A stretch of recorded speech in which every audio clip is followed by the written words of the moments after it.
On one occasion, an expert in the law stood up to test Jesus. "Teacher," he asked, "what must I do to inherit eternal life?" Jesus, being ever the good debater, answered, "What is written in the law? How do you read it?" Well, the expert answered, "Love the Lord your God with all your heart and with all your soul and with all your strength and your mind, and love your neighbor as yourself." "You have answered correctly," Jesus replied. "Do this, and you will live." Not satisfied, though, the expert pressed the repartee. "And so who is my neighbor?" That may have been a step too far, because Jesus answered with a story, the parable of the Good Samaritan. One thing that is often lost on the modern audience is that at the time this was written, Good Samaritan wasn't a thing. Good Samaritan would have been an oxymoron, sort of like military intelligence. I can say that because I was in the military. Good Samaritan. The Samaritans and the Jews at the time are said to have been embittered enemies. Embittered enemies. So I invite you for just a moment, before we hear the parable, to walk with me, to travel with me on a little exercise. Think of someone that you despise, or you can't stand, or you consider a threat to your very survival or way of life. Don't say it out loud.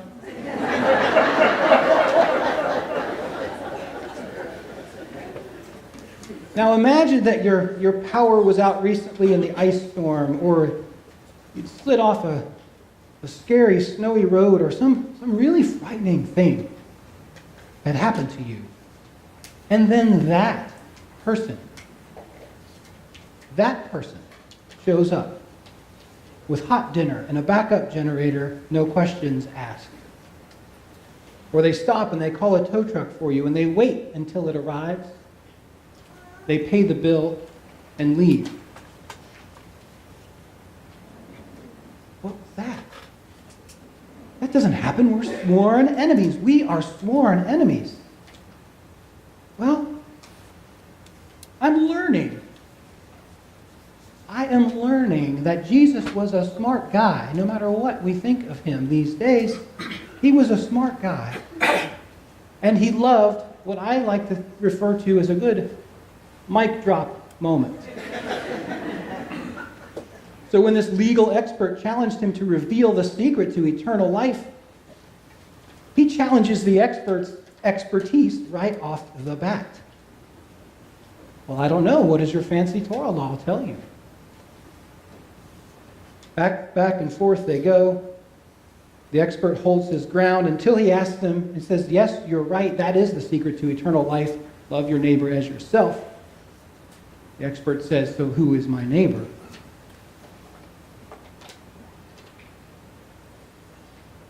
Jesus answers, a man was going down from Jerusalem to Jericho. When he was attacked by robbers, that was a dangerous road.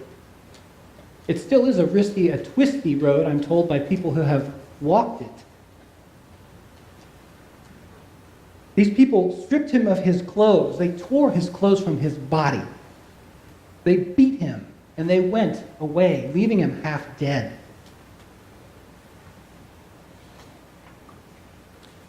A priest, a Jewish priest, so from the same people. These are my people. These are supposedly the good ones. If there is an us and a them, this priest would be part of the us. The priest happened to be going down the same road. When he saw the man, he passed by on the other side. So to a Levite, again, us, not them, us. The Levite, when he came to the place and he saw him, the Levite passed by on the other side. And I said he. It doesn't say the Levite was a man, so I'll say she passed by on the other side. But a Samaritan, that person, that one, a Samaritan, as he traveled, came to where the man was, and when he saw him, took pity on him. He went to him and he bandaged his wounds, pouring on oil and wine. Then he put the man on his own donkey, brought him to an inn, and he took care of him. That's simple. He took care of him. The next day he took out 2 denarii.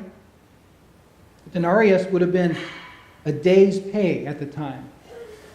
So 2 days' wages he takes out of his pocket, gives them to the innkeeper and says, look after him. When I return, I'll reimburse you for any extra expense you have if that wasn't enough. Then Jesus says, which one of these do you think was a neighbor to the man who fell into the hands of robbers? The expert in the law replied, the one who had mercy on him. Jesus told him, go and do likewise. Mic drop. What does your fancy book tell you about who is us and who is them? Who do we think about when we think about us and them? This month's worship theme is honor. We've heard the word honor many times this morning, including in our community offering. And I think this parable is one in the Bible that gets it right when it talks about the meaning, the true meaning of honor among other things.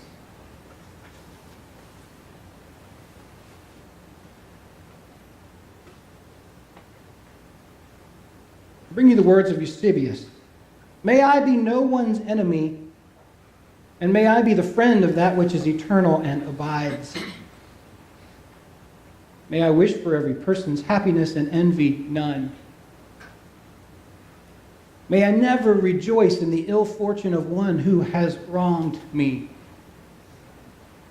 May I, to the extent of my power, give needful help to all who are in want.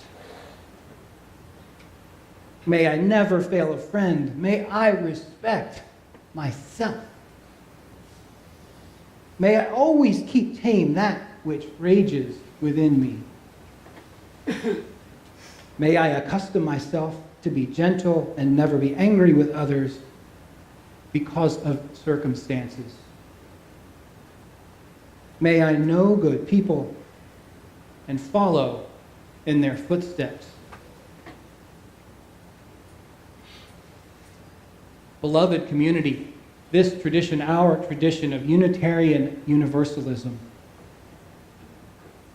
is about many things, one of which is knowing good people and following in their footsteps,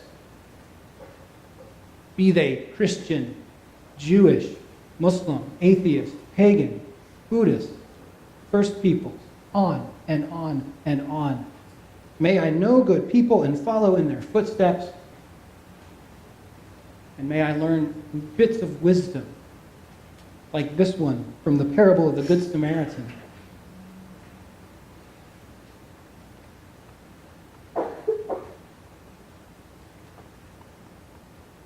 One man come in the name of love. One man come and go.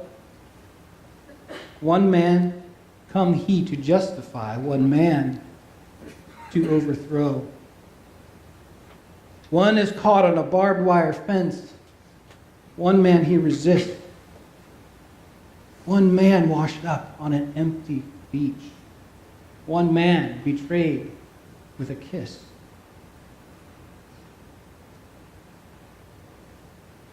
Early evening, April 4th, shot rings out in the Memphis sky. Free at last, they took your life, but they could not take your pride. Those words were written by Bono, the Irish rock band U2. As I was preparing for this, I had the joy of sitting with Bono and reading and watching and listening to him talk about where this comes from. He started, the name of the song is Pride, by the way, Pride in the Name of Love.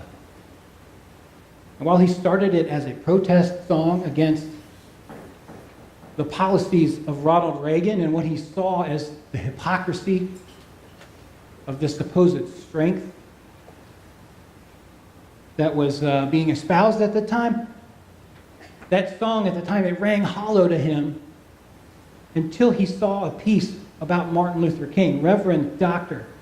Martin Luther King, Jr. And he was inspired, and so the song transformed itself. It says, in the name of love, what more? In the name of love.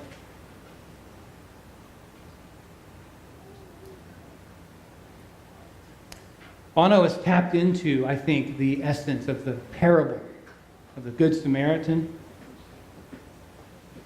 only by mirroring Dr. Martin Luther King's presence and his message of nonviolent resistance, but resistance nonetheless.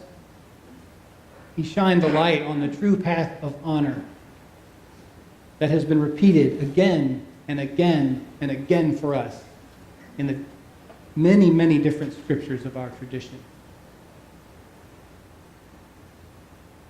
So as we head into the unknown, may we do it with this wisdom. May we refer to those mystics and poets and those masters and teachers that have died before us and that are still among us. May we do this in community. May we find strength and sustenance in each other's wisdom, in each other's eyes and presence. May we do this in the name of love. What more? In the name of love. Amen. Ashe. And blessed be.